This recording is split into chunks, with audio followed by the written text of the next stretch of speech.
मध्य प्रदेश विधानसभा चुनाव में पहली बार हुई नई पार्टी की एंट्री। चित्रकूट विधानसभा से एनडीए पार्टी ने फूंका न्याय का बिगुल। जनता द्वारा नेता चुनने और हटाने का मताधिकार लेकर मैदान में आई पार्टी। मध्य प्रदेश विधानसभा के चुनावों में पहली बार शिरकत कर रही न्याय धर्म सभा पार्टी अपने उम्मीदवार के साथ चित्रकूट विधानसभा से अपनी किस्मत आजमाने मैदान में कूद पड़ी है। पार्टी के मीडिया प्रभारी चंद्रसेन शर्मा ने जानकारी देते हुए बताया कि हमारी पार्टी द्वारा जनता के राजनीतिक न्याय के लिए 12 मताधिकार और 4 जनाधिकार सुलभ कराने का काम करेगी और यही जनता के असली अधिकार हैं जो जनता को मिलने चाहिए। जनता को अगर नेता चुनने का अधिकार है तो उसे हटाने का भी अधिकार जनता के पास होना चाहिए। चित्रकूट विधानसभा से एनडीए उम्मीदवार संजीव सिकदार ने जनता से उनके अधिकारों की जानकारी देते हुए क्या कहा, देखें हमारी इस खास रिपोर्ट में। बनाने के बाद क्या है, जो भी सरकार में सत्ता में बैठते हैं वो ये भूल जाता है कि वो जनता के काम करने के लिए आए हैं। वो ये क्यों भूल जाते हैं? क्योंकि एक बार वोट डालने का बाद जैसे ही विधायक चुनने जाते हैं उसके बाद जनता के सारे पावर समाप्त हो जाता है।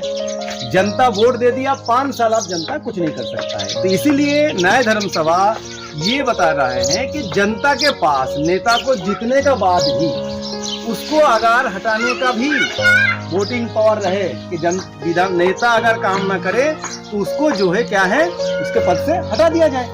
जो काम नहीं कर रहा है जनता के लिए उसको उस गद्दी में रखने से क्या फायदा है 5 साल बैठा के रख के। और एक तो ये है, तो ये ऐसे 12 वोटिंग पावर की बात कर रहे हैं। असल में लोकतंत्र में 12 वोटिंग पावर होता है, आज भी है, मगर एक जनता के पास है और 11 जो भी शासन सत्ता में बैठ जाता है उसके पास हो जाता है। जबकि वो 11 भी जनता के पास होना चाहिए। जनता कोई भी नियम बने, नीति बने, निर्णय बने, ये जो शासन व्यवस्था के 3 अंग हैं उनसे जनता के वोटिंग करके तब कराना चाहिए, जो नहीं कराया जा रहा है। इसलिए जनता का बात नहीं सुना जाता है, जनता गुलाम की तरह रहते हैं। तो जब तभी ये हालत सुधरेगा। एक राजनेता के द्वारा कहा गया था कि 2022 तक देश में एक भी मकान कच्चा नहीं रहेगा, किसानों की आय दोगुनी कर दी जाएगी और इस तरह के वादे लुभावने जनता से किए जाते हैं, वोट मांग लिए जाते हैं, लेकिन उनकी जो है स्थिति बदलती नहीं है और बहुत ही दुख भरा गरीबी में अपना जीवन यापन करते हैं।